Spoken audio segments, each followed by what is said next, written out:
திருக்குறள் குறள் எண் 371 முதல் 380 வரை. பால் அறத்துப்பால். இயல் ஊழியல்.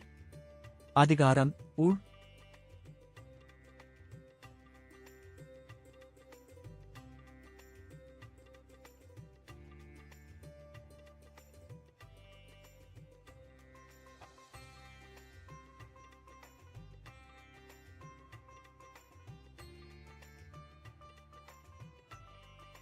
குறள் 371. ஆகூழால் தோன்றும் அசைவின்மை கைப்பொருள். போகூழால் தோன்று மடி. குறள் விளக்கம். பணம் சேர்வதற்கு உரிய விதி நமக்கு இருந்தால் சேர்ப்பதற்கான முயற்சி உண்டாகும். இருப்பதையும் இழப்பதற்கான விதி இருந்தால் சோம்பல் உண்டாகும்.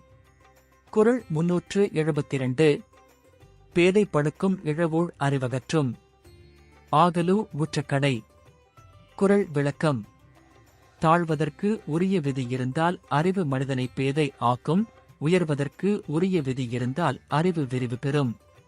குறள் 373.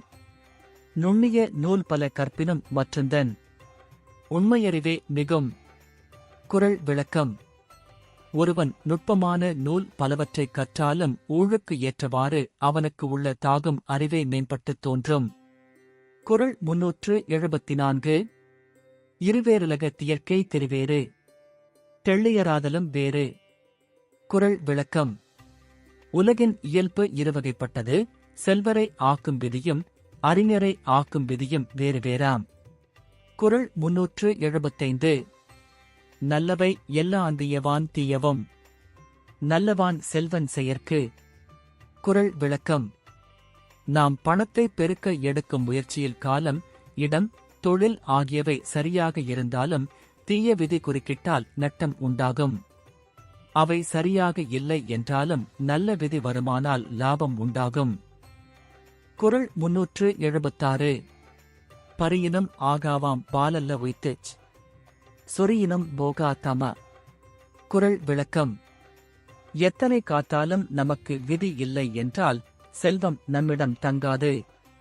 வேண்டா என்று நாமே வெளியே தள்ளினாலும் விதி இருந்தால் செல்வம் நம்மை விட்டு போக மாட்டாது.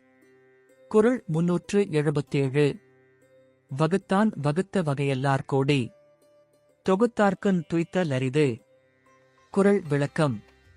கோடிப்பொருள் சேர்ந்திருந்தாலும் இறைவன் விதித்த விதிப்படிதான் நாம் அதை அனுபவிக்க முடியுமே தவிர நம் விருப்பப்படி அனுபவிப்பது கடினம். குறள் 378. துறப்பார்மன் துப்புரவில்லார் உரற்பால. ஊட்டா கழியுமெனின். குறள் விளக்கம்.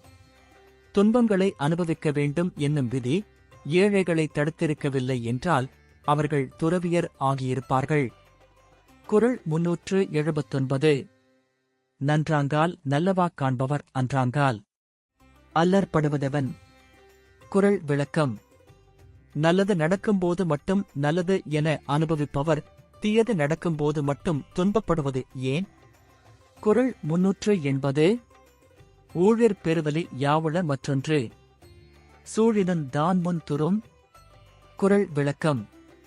விதியை வெல்ல வேறொரு வழியை எண்ணி நாம் செயற்பட்டாலும் அந்த வழியிலேயோ வேறு ஒரு வழியிலேயோ அது நம்முன் வந்து நிற்குமா? ஆகவே விதியை விட வேறு எவை வலிமையாக